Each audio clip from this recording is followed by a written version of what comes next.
C'est l'Aedes aegypti, le moustique vecteur de la dengue, qui est aussi à l'origine de la transmission du chikungunya. Le virus présent depuis 9 semaines à Saint-Martin enregistre une progression importante. Entre 60 et 80 cas sont suspectés, 14 déclarés. Aujourd'hui, un risque, celui qu'il se propage aux autres îles de la Caraïbe, dont la Martinique. La Martinique a beaucoup d'échanges avec Saint-Martin. Donc la maladie peut arriver chez nous soit par le biais d'un moustique infecté. Donc c'est pas l'un des moyens, c'est ça, évidemment accentuer la désinfection des avions, la désinsectisation des avions, mais surtout par le biais de quelqu'un qui va arriver de Saint-Martin et qui sera porteur du virus dans son sang. Les précautions pour lutter contre le risque d'épidémie restent les mêmes que pour la dengue.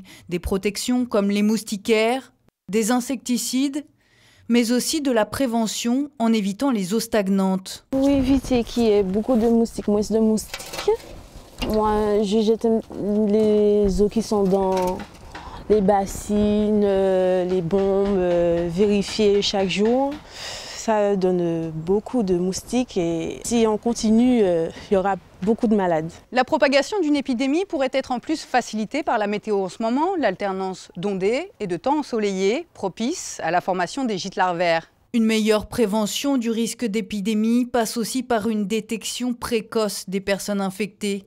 Des symptômes proches de la dengue, des fièvres, violents maux de tête, mais aussi des douleurs aux articulations comme aux poignets et aux mains.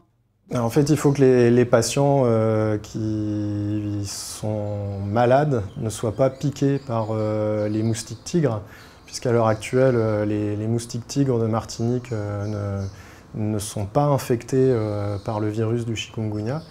Et à partir de ce moment-là, le virus pourrait se propager au sein de la population martiniquaise. Sans être alarmiste, les autorités sanitaires sont aujourd'hui très préoccupées par cette situation. En 2006, à La Réunion, l'épidémie de chikungunya avait provoqué la mort de plus de 250 personnes et surtout paralysé l'île. En effet, malheureusement, il n'existe toujours pas de vaccin aujourd'hui.